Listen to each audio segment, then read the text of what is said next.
Hadirin sidang Jumat rahimakumullah. Pada kesempatan kali ini khatib berwasiat kepada pribadi dan mengajak hadirin sekalian agar supaya meningkatkan ketakwaan kepada Allah Subhanahu wa taala. Takwa dengan sebenar-benarnya takwa. Takwa dalam artian menjalankan perintah Allah Subhanahu wa taala, menjalankan sunnah baginda Nabi Muhammad sallallahu alaihi wasallam, dan berusaha keras untuk menjauhi larangan Allah Subhanahu wa taala dengan tulus dan ikhlas, hanya semata-mata karena Allah Subhanahu wa taala. Kehidupannya singkat di dunia ini, banyaklah melalaikan manusia, banyaklah melalaikan kita agar lupa kepada janji kita, kepada tugas kita. Dulu ketika di alam ruh kita sepakat mengatakan qalu bala syahidna alastu bi rabbikum. Allah tanya, bukankah aku adalah Tuhan kalian? Kita dahulu di alam ruh sepakat menjawab qalu bala syahidna, ya Allah, kami bersaksi Engkau adalah Tuhan kami. Sepatutnya seorang hamba menghambakan dirinya kepada Tuhannya. Apakah tugas hamba tersebut yang sesungguhnya? Dalam Al-Quran Allah jelaskan, wa ma khalaqtul jinna wal insa illa liya'budun.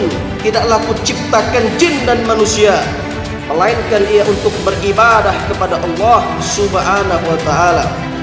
Seseorang yang mendahulukan perintah Allah taala, maka di balik perintah Allah, di situ ada kejayaan, di situ ada kebahagiaan. Dunia mata'ul gurur. Dunia adalah kesenangan yang menipu. Nampaknya enak, tapi pada endingnya menipu, sengsara, susah, gundah gulana. Apakah makna yang terselubung dalam kehidupan dunia? Oleh sebab itu Allah Ta'ala firmankan dalam Quran surat Al-Mulk, alladzi khalaqal mauta wal hayat. Di situ Allah dahulukan lafaz maut, kematian. Allah ciptakan kematian. Mengapa Allah dahulukan kematian? Mengapa Allah tidak dahulukan kehidupan? Pada kenyataannya, pada faktanya, kita hidup dahulu baru mati. Menurut para alim ulama, sebagian mentafsirkan ayat ini, mengapa Allah dahulukan lafaz maut ketimbang lafaz hayat? Allah dahulukan kematian ketimbang kehidupan, karena memang di dunia inilah bukan kehidupan yang sesungguhnya. Kehidupan dunia adalah selayaknya sebagai orang merantau. Bagaimana agaknya orang merantau? Orang merantau tak selamanya di perantauan. Sampai masanya mereka akan kembali dengan membawa bekal-bekal yang mereka usahakan. Sebanyak-banyak mereka menabung, sebanyak-banyak orang merantau menabung, memperbanyak bekal mereka, ketika pulang akan menuai hasilnya, bisa berbagi dengan tetangga kanan kiri, bisa mensyafaati. Oleh sebab itu, itulah agaknya kehidupan dunia yang singkat ini sebagai orang merantau. Perbanyaklah bekal di dunia. Nantinya kita mati menghadap Allah dalam keadaan kita sudah siap membawa bekal kepada Allah Subhanahu wa taala. Tazawwadu fa inna khairaz zadi taqwa. Perbanyak bekal karena sebaik-baik bekal adalah ketakwaan. Dulu kita ketika kita sekolah menyangka nanti setelah lulus bakalan bahagia. Nyatanya setelah lulus tak bahagia juga. Dulu kita menyangka ketika setelah lulus sekolah mendapatkan pekerjaan gaji sebulan agak 3 juta, 5 juta akan bahagia, hidup enak. Ternyata telah ketika meraih itu semua, masalah datang silih berganti. Dulu kita menyangka nanti ketika memiliki seorang pasangan istri akan bahagia. Nyatanya setelah memiliki istri nambah banyak masalah, banyak yang dipikirkan, banyak yang dipertanggungjawabkan. Lalu sebenarnya di manakah letak kebahagiaan yang sesungguhnya? Banyak orang menanya, di manakah letak kebahagiaan yang sesungguhnya? padahal pada hakikatnya dia sudah bahagia. Mengapa demikian? Akan tetapi dia tidak bersyukur kepada Allah Subhanahu wa taala. Bahagia itu letaknya di dalam syukur kepada Allah Subhanahu wa taala. Fi qulubir radina biqada'illah. Seseorang yang dalam hatinya ridha menerima ketentuan Allah Subhanahu wa taala. Salat tahajud pahalanya luar biasa, salat duha pahalanya luar biasa, sedekah apalagi.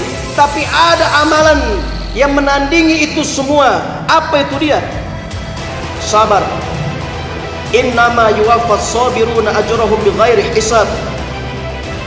Seseorang yang sabar akan ujian Allah Subhanahu wa taala, ujian di dunia ini, maka Allah taala akan memberikan pahala bighairi hisab, dengan tanpa batas, unlimited, dengan tanpa batas, semau Allah bagi seseorang yang dalam hatinya menerima ketentuan Allah Subhanahu wa taala.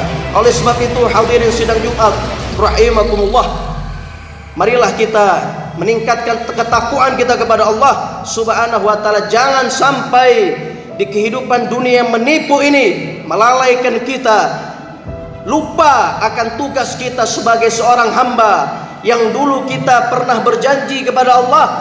Allah tanya, alastu bi rabbikum, bukankah aku adalah Tuhan kalian? Kita dahulu serentak sepakat mengatakan qalu bala syahidna. Ya Allah, Engkau benar, Engkau adalah Tuhan kami. Selayaknya seorang hamba berusaha keras menjadi seorang hamba yang sejati. Apa itu dia? Wa ma khalaqatul jinna wal insa illa liya'budun. Tujuan hidupnya adalah beribadah kepada Allah Subhanahu wa taala.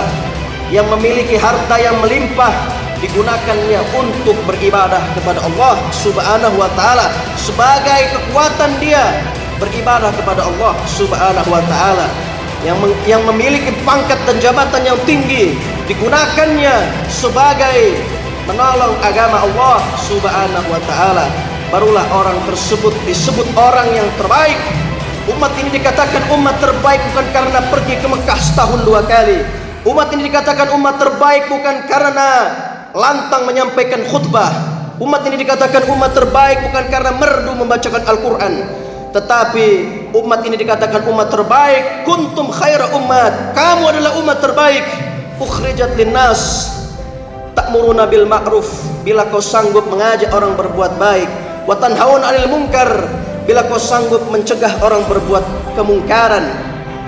Yang sanggup dengan tangannya, yang sanggup dengan lisannya, gunakan untuk menolong agama Allah Subhanahu wa taala. Yang sanggup dengan hartanya, yang sanggup dengan pangkat dan jabatannya, dititipkannya kekuasaan bukan sebagai kehormatan, bukan untuk minta dilayani, tetapi sebagai cara untuk menolong agama Allah Subhanahu wa taala. Barulah orang tersebut diberi gelar umat yang terbaik. Mudah-mudahan hadirin sidang Jumat rahimakumullah, amal kita dari dahulu sampai sekarang diterima Allah Subhanahu wa taala dan diberikan kekuatan oleh Allah Subhanahu wa taala untuk menjadi seorang hamba yang sejati, menjadi umat yang terbaik, umatnya baginda Nabi Muhammad sallallahu alaihi wasallam.